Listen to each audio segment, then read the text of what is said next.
Murukumbi waregererwa. Uregerero chakupa iwewe kana uchinge wauya nemunhu wakauya naye. Mhuri yeZimbabwe pane nyaya iri kutyisa yatasangana nayo muzuva ranhasi. Zvamuri kungoona chinhu chisina kujairika, zvinhu zvisingangoitike, tingatoti ishura ratiri kuona mukati mezuva ranhasi. Ndisati ndanyanyoenda mberi, rega tisangana nababa vemukati memusha muno, vanove ndivo vatichedza kuti vatiudze kuti nyaya yacho zviri kumbofamba sei. Baba, tichakumbira kuti mutiudzewo zita renyu nekuti kunoko timbori kupi nzvimbo yatiri. Inini ndinonzi Vengai. Zvandonzi Vengai ndinobva kuMutorashanga, ndokwandirizve. Alright. Mungatsanangura kuti zvii zviri kuitika? Tiri kuona adzimai vakapoterwa netupuka. Mungatsanangurira kuti zvii zviri kunyatsoitika? Chii chiri kutora nzvimbo? Kutsanangura ndokutsanangurirai vakuru, nokuti ndaimbonzwawo neunyere kupe kuti mudzimai wako ari kufamba achidai, but inini handina kubvunza panguva yacho. Ndakakwanisa kuti ndizoendawo kwandikaendawo ndikanopiwawo zvandikapiwa. Ndanzi chimboenda unodai, ndondagadzisa zvinhu izvozvo. Saka ndagadzisa zvinhu izvozvo, handina kuzoziva kuti zvichasvika pasiteji yakadai kana kundisvikirawo pakadai. Saka inini ndozvandikaitawo panguva yacho izvo. Alright.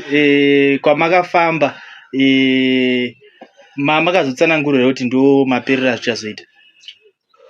Vanga vasina kutsanangura, but vaiti uchazvibatira woga iwewo pamhene. Alright. Saka kureva pamwe kuti mukadzi wenyu akakuchitai imimi? Alright. Chikomba chacho makambonzwa here nezvacho? Chikomba chacho ndechekupi, uyezve kana kuti mukadzi wenyu zvasvika padambudziko rakadai so iye kwaari zvakamira sei?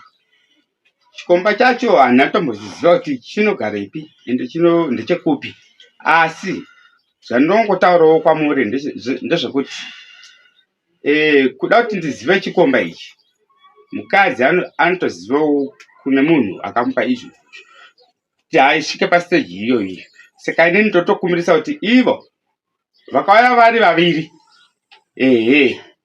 vachitaura nezvangu, ndopandichadzokera kune munhu akaita izvozvo kuti vaite zviri nani. Alright. Chimwe chinhu chada kuti munditsanangurire imimi ndechekuti hama dzemukadzi madzizivisa here ndo zviripo? Hama dzemukadzi handisati ndadzizivisa pari zvino, asi pamauya ipapo ndotarisira chivimbo kuti ndoazivisa.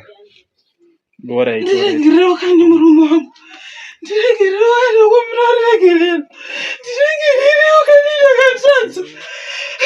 Murukumbi waregererwa. Uregerero chakupa iwewe kana uchinge wauya nemunhu wakauya naye uchivata naye muno, ndowandiri kuda kuziva inini. Nokuti iwewe ukange ndakuregerera iwewe ucharamba uchizipama, ndikuda munhu yeye murume wako ndowandiri kuda, wakavata naye munomu ndowandiri kuda kuti iye ndiye achazondiripa. Handikwanisawo kuregerera, ndikumirira wacho wakavata naye munomu ndowandiri kuti auye pano. Kana auya pano, kana auya pano ndozoenda naye kuna munhu wacho, ndiye achazoripa achiziva hazvitwi. Regerero rako ndarinzwa, but ndatikuda munhu. Dai machiregereranawo kana kutsvagawo weye kuti zvinhu zvenyu zviite zviri nani. Dai madzora hasha maita zvokuti munhu abatsirwe, nekuti munhu akafira mumba menyu, hama dzemukadzi dzinozotanga kutsvagana nemi because vanoziva kuti ari kwamuri. Apa ndinotenda, nekuti inini chandikangomirira kumira kuti ndizive murume, toenda kune munhu wacho akandipawo zvaakandipa kuti ndiite izvo. Togadzisana tiri vatatu. Mhuri yeZimbabwe ndiyo nyaya yatauya nayo iri kuda kuti vanhu vabatsirwe hanzi inyaya yegumbomba gumbo panze. Saka chatungokumbira ndechekuti baba dai vanga vanzwira tsitsi mukadzi wavo vagona kuita kuti vabatsirwe kana vane nyaya matara vanozogara pasi vochizobatsirana zvichienda mberi. Pari zvino ndinoti chisarai zvakanaka.